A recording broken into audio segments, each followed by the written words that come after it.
से समझना चाहेंगे। देखिए, एक जो कहावत कही जाती थी ना कि आदमी खाएगा क्या बचाएगा क्या, और अब तो लगता है कि बचाएगा की तो बात ही नहीं होनी चाहिए, क्योंकि आदमी खा ही ले वही बहुत बड़ी बात है। जी, मैं आपको बताना चाहूंगी, अंतर्राष्ट्रीय तनाव से चलते हुए जितना कि महंगाई से इतना लोगों पर प्रभाव पड़ा है, महिलाओं का साफ तौर पर कहना है कि हमेशा महिलाओं को ही संघर्ष करना पड़ता है। जैसे जी। कि गैस सिलेंडर महंगा होने के कारण महिलाओं को रसोई गैस गैस छोड़कर उनको चूल्हे पर खाना बनाना पड़ रहा है, जिसके धुएं से उनकी आंखें प्रभावित हो रही हैं। तो कहीं ना कहीं महिलाओं को संघर्ष करना पड़ रहा है। बात करें बजट की, जिस तरीके से मध्यम वर्ग के परिवार की एक सीमित सैलरी होती है, तो सीमित सैलरी के अंतर्गत ही उसको महिलाओं को पूरे महीने का खर्चा चलाना होता है। लेकिन जिस तरीके से ये अंतर्राष्ट्रीय तनाव बढ़ा है, उसके चलते जिस तरीके से खाने पीने की चीजों में बढ़ोतरी हुई है, उन चीजों को बढ़ोतरी को देखते हुए महिला कहीं ना कहीं परेशानियों में उनको सामना करना पड़ रहा है कि किस तरह से घर के बजट को चलाया जाए, किस तरह से घर को चलाया जाए। क्योंकि आजकल मध्यम वर्गीय परिवार के लोगों पर ज्यादा ही प्रभाव पड़ रहा है। मध्यम वर्गीय परिवार में आक्रोश का माहौल है। वो ये कह रहे हैं कि कहीं ना कहीं ये युद्ध थमने का नाम नहीं ले रहा है। अगर शांति व्यवस्था बनानी चाहिए, कैसे भी युद्ध थमना चाहिए। अगर ये युद्ध नहीं थमा तो कहीं ना कहीं ये लोग सड़कों पर भी आ जाएंगे और उनके हाथ में एक कुछ भी नहीं रहेगा। देसी भाषा में बोलूं तो महिलाओं को कहना है कि हमारे हाथ में केवल एक कटोरा रह जाएगा। ना हम बच्चों को पढ़ा पाएंगे, ना खिला पाएंगे, ना रह पाएंगे, ना सह पाएंगे। हम मतलब रहन सहन की व्यवस्था में कहाँ तक सुधार लाएंगे, कहाँ तक हम इन चीजों को आगे तक ले जाएंगे।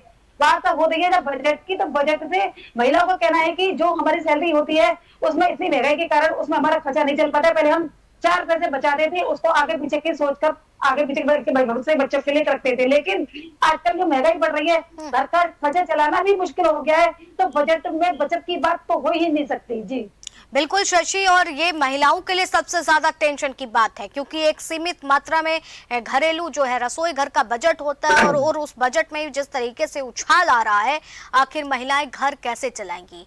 ठीक है, हमारे साथ में लगातार जो है बनारस से भी संवाददाता बने हुए हैं गणेश आपसे समझना चाहेंगे। देखिए, जब बनारस की बात आती है, वाराणसी की बात आती है, तो धर्म नगरी के रूप में इसे देखा जाता है। तमाम यहाँ पर इतने लोग आते हैं, श्रद्धालु पहुंचते हैं, दर्शन करते हैं, तमाम वो चीजें हैं।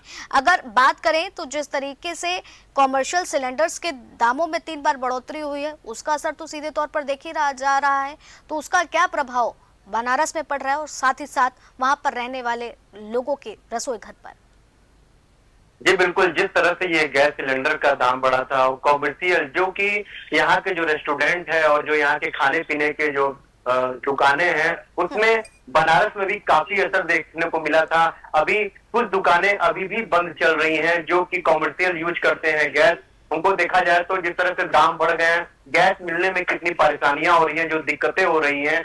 लोगों का कहना है, कुछ लोगों का कि गैस आसानी से मिल जा रहा है और कुछ लोगों का कहना है कि गैस नहीं मिल रहा है। इस तरह से देखा जाए तो काफी परेशानियां है। बनारस तो एक वैसे भी प्रधानमंत्री मोदी का संसदीय क्षेत्र है, यहाँ तो लोगों का हमेशा आना जाना लगा रहता है। और रहा घर की रसोई की बात, तो अभी आज ही हमारी महिलाओं से जो इस तरह से बात हुई है, उनका कहना है कि जिस तरह से ये दाम बढ़ते जा रहे हैं खाने पीने के सामान को लेके, काफी परेशानियां हो रही है। और महिलाओं का कहना है कि आमदनी अठन्नी और खर्चा रुपया है। इस तरह से अगर चलेगा तो यह सरकार फिर अगले ही 27 में होगा, तो क्या होगा ये तो देखा जाएगा। बिल्कुल गणेश, और यही सबसे ज्यादा चिंता का विषय है कि अब आगे क्या, अब आगे कैसी कौन सी तस्वीरें आएंगी, किस तरीके से लोगों को और दिक्कतें होंगी, क्या वाकई में इसके लिए कुछ समाधान की तैयारी है भी या नहीं। राजन, आपसे समझना चाहेंगे, क्या इसको लेकर के कुछ तैयारियां की जा रही हैं कि किस तरीके से जो मिडिल क्लास के लोग हैं, जो गरीब तबके के लोग हैं, उन पर इसका ज्यादा असर ना पड़े, क्योंकि ये जाहिर है मिडिल ईस्ट के बाद, जंग के बाद से ही ये दिक्कतें आ रही हैं। लेकिन फिलहाल स्थिति को कैसे नियंत्रण किया जाएगा। आस्था, देखिए इसी सवाल को मैंने जो है ग्राणी से पूछा था। बिल्कुल, देखिए मेरी आवाज आ रही है? जी, बात पूरी करिए। आवाज आ रही है मेरी? जी, बात पूरी करिए आप अपनी।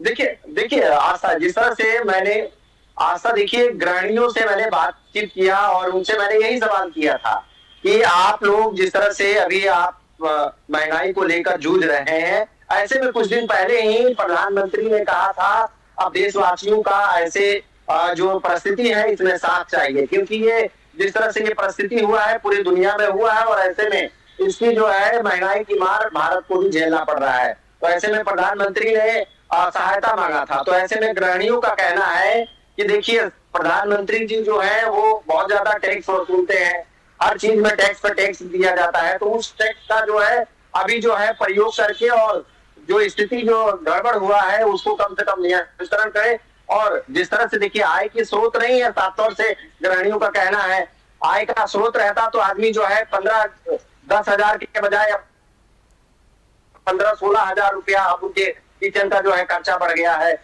6 से 7 लोग अगर हैं तो तीनों टाइम का खाना और उसमें मसाले, सब्जी, गैस का यूज, ये तमाम चीजें अगर जोड़ा जाए तो पहले 10,000 में चल जाता था, अब 15-16 हजार क्रॉस कर रहा है। तो ऐसे में वो 5-6 हजार कैसे एडजस्ट होगा, ये उनके लिए कठिन समय है। और ऐसे में कहा जा रहा है स्कूल के बच्चों की जो है इस समय फीस भरना होता है, नए एडमिशन देने होते हैं, तो ऐसे में उन लोगों के पास इस समय बहुत परिस्थितियां खराब चल रहा है। और महंगाई को लेकर साफ तौर से एक तरह से वो आग्रह भी कर रहे हैं और चेतावनी भी दे रहे हैं सरकार को कि इसको जो है किसी भी तरह से हैंडल कीजिए, क्योंकि इस समय जो महंगाई जो बढ़ रहा है उसको लेकर आम लोग से लेकर सभी वर्ग के लोग जो है कहीं ना कहीं महंगाई से जूझ रहे हैं और परेशान भी हो रहे हैं। एक तो समय पे गैस सिलेंडर भी नहीं मिल पा रहा है, तो सबसे बड़ी ये है बिल्कुल राजन, और यही सबसे चीज जो है गणेश भी इस बात को कहते हुए नजर आए थे कि आमदनी अठन्नी रह गई है और खर्चा रुपया वाली स्थिति हो गई है।